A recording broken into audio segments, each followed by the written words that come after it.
How we doing this week?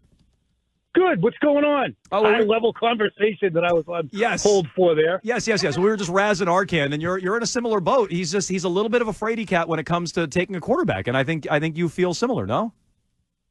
I think that there's two different ways to build a team. You put in the quarterback first and then put him in mothballs because you don't trust the team around him, or you go ahead and build the team and then plop the quarterback in. So there's two philosophies. I don't think one is necessarily right and the other is wrong.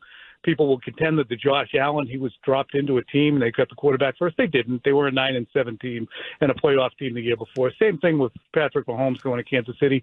Same thing with the Eagles. Same thing with the Niners. Yeah. If you want to talk about what about Burrow? The quarterback first. I mean, you got to come up with guys. I mean, do you think I'm going to be 100% here?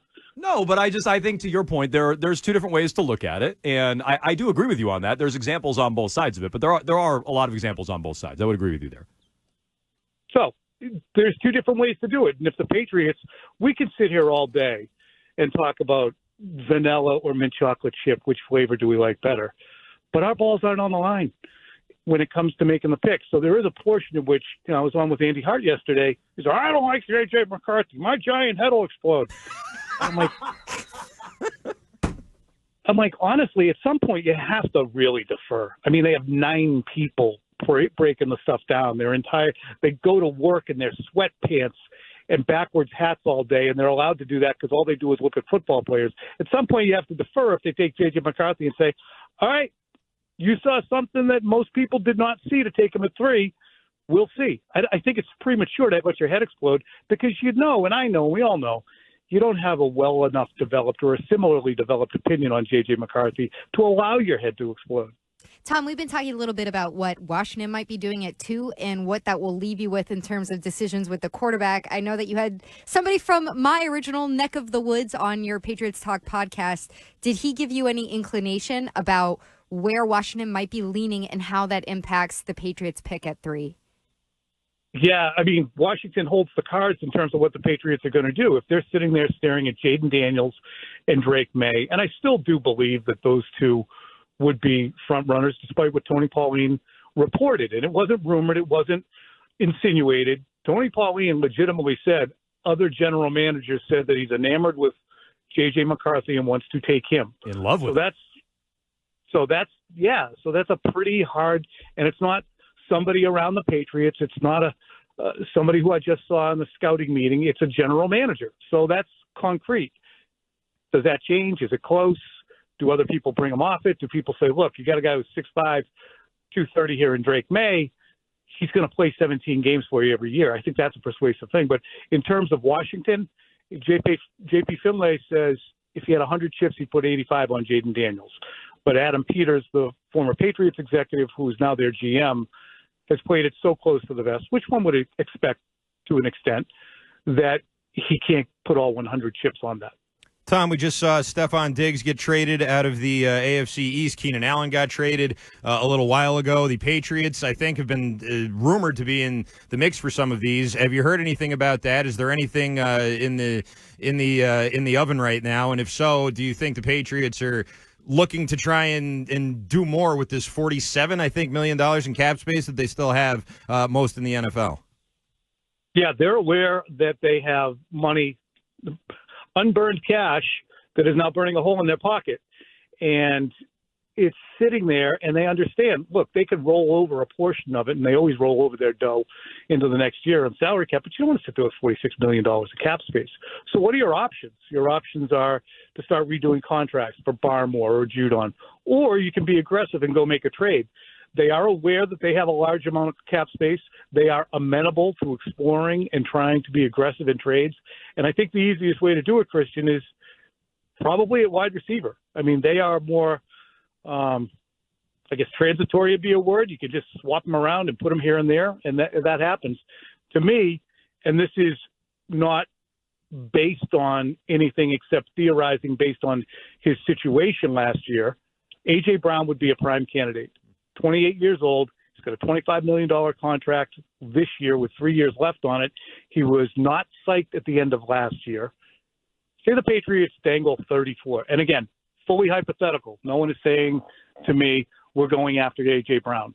But that would be the kind of aggressive move that you could make if you're Elliott Wolf to kind of dissuade people from saying, you're just sitting there, do something.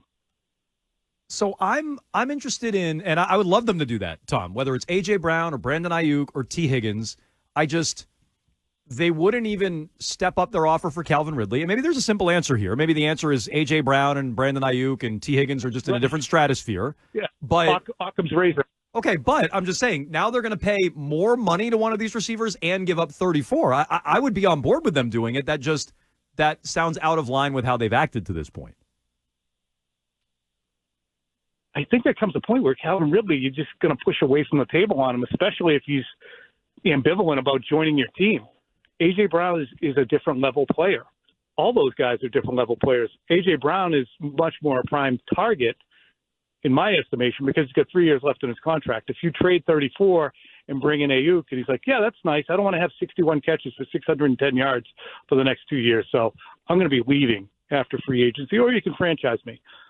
Calvin Ridley, I think, is not a good comp to use as a smoking gun of, wow, the Patriots aren't interested. I mean, they kind of were willing to go more than when we all sat down prior to free agency and said, how much would you spend on Calvin Ridley? If it got to $24 million, I'd be like, that's gross. They might have to.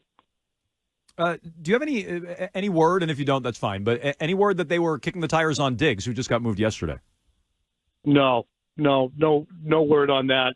My knee-jerk would be Buffalo would not be really interested in trading him within the division. But one interesting thing that we talked about on early edition, you guys might want to kick this around, is when you look at the cyclical nature of the AFC East that is going to exist now in a way it didn't for the 2 decades prior, if the Patriots play this right, the Ferris wheel that they are at the bottom of right now, if they make the correct moves, they could be the rising team, whereas you got the Jets, who are all in on this year. You have Buffalo, which already seems to be, if we base it on the last results of the last 2 seasons, kind of maybe at 2 or 3 o'clock if you're looking at the Ferris wheel from the side and heading towards 6. And you have Miami, who's probably at high noon, because they're going to have to start paying Tua and Jalen Waddle's a free agent and Tyreek Hill. So the Patriots are in a prime spot in their division. I'm not saying they're going to be good this year. What Christian said earlier about I expect them to stink this year. They're going to stink whether they have Drake Maye or not, or Marvin Harrison and Olu Fashanu. I mean, they're going to stink this year. But how quickly can they get the scent off them?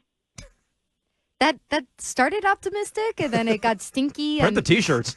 Now it's a stinky Ferris wheel, but I think it's moving up, which is good. I'm wondering about something you wrote about earlier in the week, Tom, about the toughness component of the quarterbacks that they're looking at. And you sounded pretty positive on Drake Maye. How important should that be when these 9 guys, as you're saying, are going to these pro days, interviewing these guys, sitting down and evaluating who's right for this situation? Should they take a quarterback in the first round? I think it should be the tiebreaker. Everybody's going to have a good arm among that top 3, include McCarthy in that.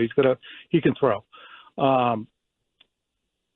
So all those things are baseline equal, especially take Caleb Williams out of it. With Daniels, you did a little pie chart, everybody's going to be pretty high in the spider chart, or whatever the hell they call those things. But what's the difference? What is Drake made different, and what are the Patriots seeking? They're seeking a guy who's a good leader, physically tough, mentally tough, resilient, doesn't have bad body language. And sitting there, and I have it in that story, Mego, a clip of every single throw and run of Drake Maye from 2023. He's unbelievably durable. He is a very good and decisive runner. He doesn't scramble around, and he gets right up after he gets walloped, and he gets walloped a lot. And I think that was really one of the turning points for Mac Jones with people's taste here, is the way when he sprained his ankle, he left the field.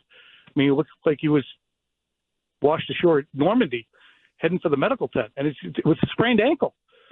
And I don't think that physical toughness and the way you react to injuries is kind of the coin of the realm in the NFL. And Drake Maye seems to have the build and the attitude and the resilience to deal with it. So if you have those things, I think that might help the Patriots to gravitate toward a player like that. All right, he's Tom E Curran. Oh, sorry. Daniels doesn't, you know. No, sorry, buddy. No. Not that Daniels doesn't. It's just we're talking about a 230-pound guy who's probably just going to get bigger and stronger. he's Matt Stafford with a worse arm, is what I would say would be a good optimistic example. Okay. He's Tommy Curran. Check out his work, NBC Sports Boston, including what Mego was just asking about, quarterbacks and their toughness. I agree. Tiebreaker is a good way of putting that. If you have two guys on the same plane, that'd be a way to lean. You can check out his work on NBC Sports Boston. Early aggressive. What? Yeah. Say it again. Why do you get rid of me? You guys get rid of me after like 11 minutes. I thought we'd have 15. Do you want to go longer? We're up against the clock. That's why. We could have you. We can have you. You want to call in earlier next week? We can have you call in a little earlier. We can spend more time. Well, let's talk about that. But what do you think of the Matt Stafford comp? I think he's much more mobile than Matt Stafford, but I hear what you're saying in terms of the arm. Matt Stafford could scoot. I mean, I'm not trying to say he should have been the number one overall pick, hands down. The first time I saw Matt Stafford throw, I'm like, holy crap, that arm was ridiculous. I don't think Drake Maye has that arm, but the toughness, the physical toughness, the leadership. I mean, he went to a crap team and liked it there in Detroit. And he liked it. I mean, he liked it. And they gave him a Ray Borg treatment.